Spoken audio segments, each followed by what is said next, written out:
The days before the wedding were filled with excitement. The whole world waited. News channels spoke of nothing else. Princes and presidents, kings and queens, crowds from every country. All were coming to see the royal wedding, but for William and Kate, this was not just a grand event. This was their day, a day of love, a day of promise. Yet, even with the joy, there was a quiet worry in Kate's heart. Would she be enough? Could she stand the weight of the crown? Could she face the endless cameras, the duties, the rules of royal life? She wondered these things. Late at night, when the lights were off and only her thoughts remained, William knew. He could see it in her eyes.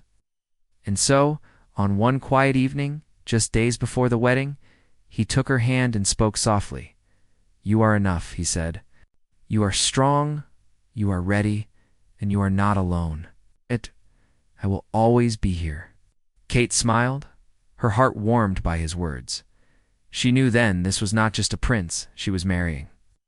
This was the man who loved her for who she was, not for her title. Finally, the wedding day arrived. The air was fresh and cool. Bells rang across the city. Crowds cheered inside the palace. Kate stood in her wedding dress.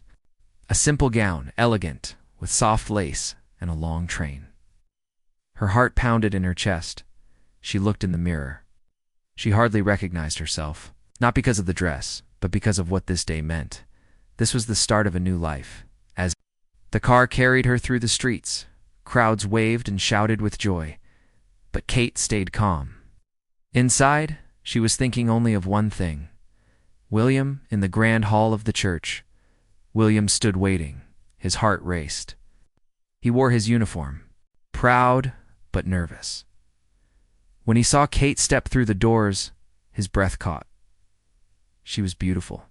But more than that, she was his, the woman he loved, the one who had stood beside him through everything. As she walked toward him, their eyes met. In that look, there was no fear, only love, deep and certain. The ceremony began. Words were spoken. Vows were made. "I will love you and honor you all the days of my life," William said. Kate's voice was steady as she answered, "I will love you and honor you all the days of my life." Their hands joined. The ring slipped onto her finger, and with that simple circle of gold, their lives were bound forever. The cheers outside were loud. The bells rang again. But in that moment, it was as if only the two of them existed, prince and princess, husband and wife. When they stepped onto the palace balcony, the crowd below roared with joy. But Kate's eyes were only for William. His eyes were only for her. This was their moment. From quiet glances in the classroom to deep friendship, to unbreakable love, they had faced doubts, distance, and the pressures of the world. But love had brought them here, and love would carry them forward. As the day faded into night, they danced together at the palace. The music was soft, the lights golden. William whispered in her ear, "Are you happy?" Kate smiled, her eyes shining. "Yes, so happy." He held her close. "We will face it all together." And she believed him, for now and for always. Their story, the untold love story of William and Kate, was no longer untold. It was written in their hearts, and it was only just beginning. Prince William and Princess Kate stepped out of the palace doors into the bright morning sunlight. The waiting crowd outside the gates gasped. Tears filled many eyes. Some people covered their mouths, unable to believe this moment was real. Flags waved. Voices trembled. The royal couple smiled warmly and waved back. Their presence brought deep emotions to everyone watching. But far away from the palace, in the small town of Millington, an ordinary morning began like any other. Margaret, James opened her tiny bakery on Main Street. The air smelled of fresh bread. She wiped the counters, set out warm buns, and switched on her old radio. News played in the background. Margaret had run this bakery for 30 years. The town had changed in that time. It used to be full of life. When the factory was open, but after it closed, many people moved away. Shops shut down. The streets grew quiet and tired. Margaret barely listened to the radio until one sentence made her freeze. Prince William and Princess Catherine will make a special visit to Millington tomorrow. Her heart jumped. She stared at the radio. The prince and princess, here in Millington. Her hands began to shake. She grabbed the phone and called her sister Jean. "Jean, listen to the news. The royals are coming here," Margaret cried. Jean laughed. "You must be dreaming. Why would they come here?" "Swear it's true," Margaret insisted. "Turn on your radio. It's real." Soon Jean called back breathless. "You're right. Just saw it online. They really are coming." The news spread like wildfire. Neighbors called each other. Shopkeepers told customers. Children ran home from school shouting, "The prince and princess are coming." The town buzzed with excitement. The local newspaper office was flooded with phone calls. The editor finally stood outside and shouted to the growing crowd, "Yes, it's true." Families talked about it at dinner. Elderly folks who hadn't left home in years said they would come out for this special day. Margaret locked her bakery late that night. She stood by the window, her heart full. The town had been sad and forgotten for so long. Now, there was hope. Something beautiful was about to happen. At dawn, Millington came alive. People poured into the streets with brooms, paintbrushes, and buckets. They swept the sidewalks and washed windows. They painted fences and hung flags. Even old quarrels faded away. Emma Carter, who hadn't spoken to her neighbor Peter since a fight 2 years ago, called out, "Morning, Peter. Come help us hang the flags." Peter smiled. "Let's make the street shine for them," he replied. The hardware store gave out free paint. The florist handed out flowers. The bakery offered pastries to volunteers. The town, once gray, began to sparkle. Retired Army man Tom Reeves stood in the square, clipboard in hand. He organized groups, one for cleaning, one for decorating, another for preparing the town square. Teachers brought children to paint colorful banners, "Welcome William and Catherine." Little Lily, just 8 years old, drew a picture of the prince and princess in front of her house. She clutched it proudly, dreaming of giving it to them. Teenagers used their phones to spread news.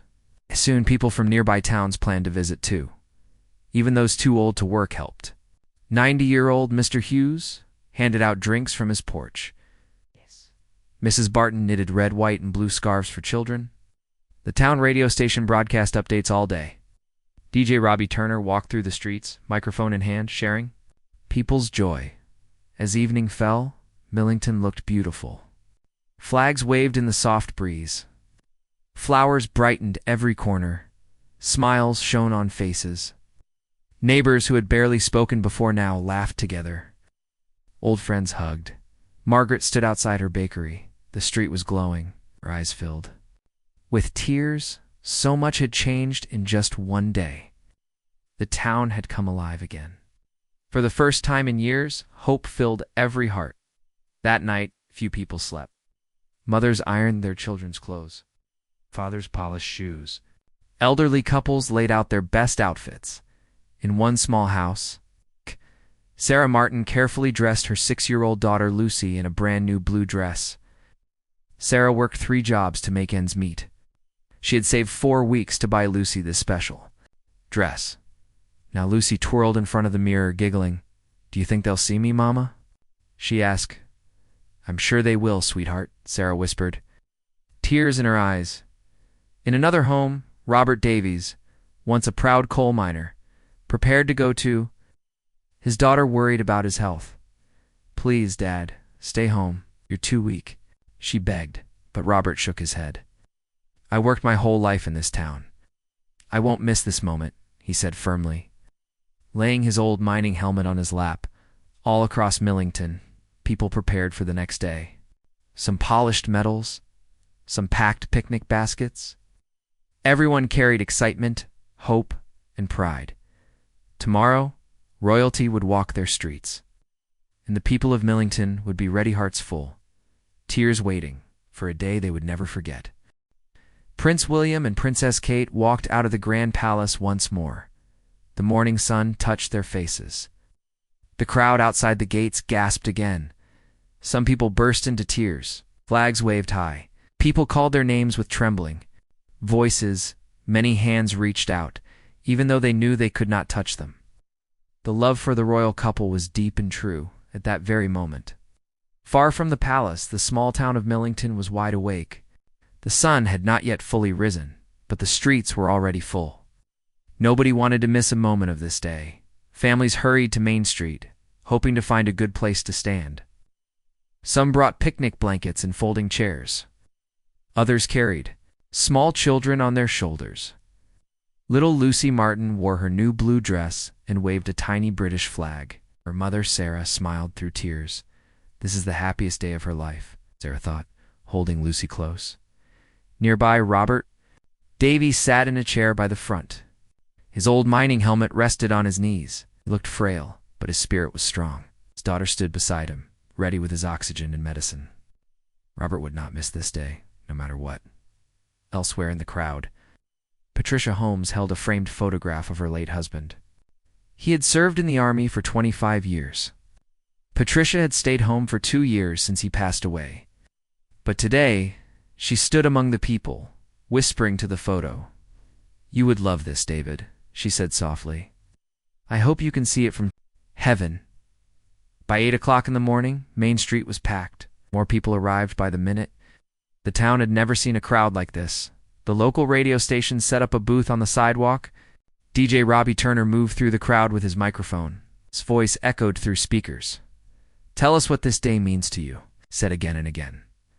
Margaret James, still wearing her bakery apron over her dress, wiped her tears and spoke into the microphone. "I've lived here my whole life," she said. "We lost our factory. We lost so much. But today we are proud again. We matter." People cheered and clapped. More voices followed. "This is history," someone shouted. "For my grandchildren, for the future," another called out. Everyone had their own reason to be there. Young parents held babies. Old veterans wore their medals. Teenagers took photos and posted them online. Friends hugged each other, eyes shining with joy. At the far end of the street, school children stood in neat rows. They had practiced their songs for days. Each child waved a small flag. Their teachers stood proudly beside them. Emma Carter stood next to her neighbor Peter. The two had not spoken in 2 years. Now they smiled together, watching the children. "Isn't this wonderful?" Emma said. Peter nodded. "It's the best thing that has happened to this town in years." Volunteers handed out free water. The bakery gave away fresh rolls. Florists passed out tiny bouquets to children. Everyone watched the clock. The royal couple would arrive soon. Could feel the excitement in the air. It was almost like electricity. At 9:30, a ripple passed through the crowd. Someone shouted, "They're coming!" The crowd surged forward, but police kindly reminded everyone to stay calm. Barriers kept the path clear. Parents lifted their children higher. Cameras were ready. Phones held high. Hearts pounded. A long black car appeared at the far end of the street. British flags fluttered on the car. The sound of cheers filled the air. The car came slowly down Main Street. Everyone strained to see then. The doors opened. Prince William stepped out first, smiling warmly. He waved to the crowd. Princess Kate followed, her eyes sparkling. Her grace and kindness shone in that moment. Tears streamed down many faces. Mothers held their children close. Elder men removed their hats. A woman nearby whispered, "She's even more beautiful in person." Little Lucy gasped and clutched her mother's hand. Robert Davies sat straighter, pride shining in his tired eyes. Patricia Holmes pressed the photo of her husband to her heart. The royal couple walked slowly. Along the street, they waved, smiled, and greeted as many as they could. Margaret James stood near the front. Her heart beat fast. When Prince William came close, she called out, "Welcome to Millington." Her voice cracked with emotion. He smiled at her and nodded. Margaret burst into tears. The prince had heard her. The children sang loudly, their voices pure and sweet. Prince William and Princess Kate stopped to listen. They clapped with joy, thanking the children. The crowd cheered wildly.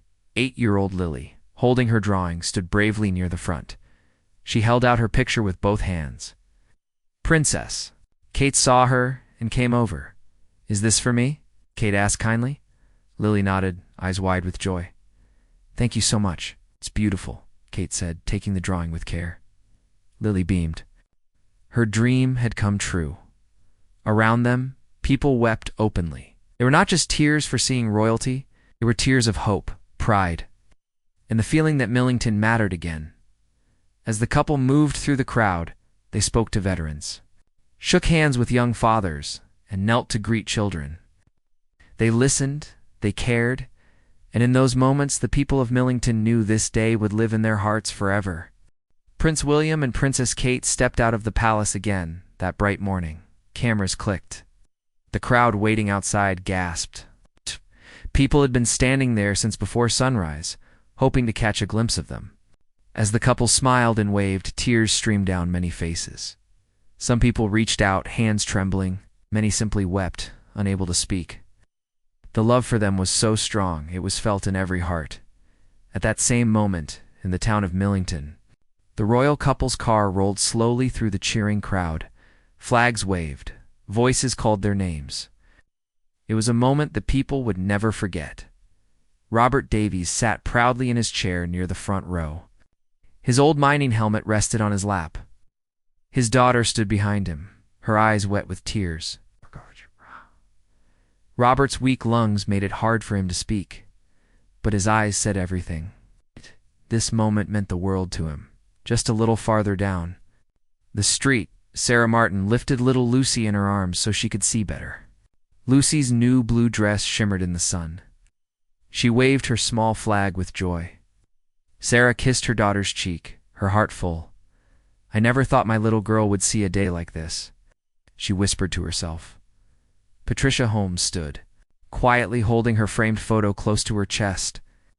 Her late husband had always admired Prince William. Patricia watched with tears rolling down her face. "David, I hope you can see this," she whispered. "He is everything you believed in." The royal couple continued walking down the street. They stopped often, smiling and greeting the people. Princess Kate bent down to speak with children, shaking their tiny hands and listening to their sweet voices. Near the school children, little Lily stood with her mother.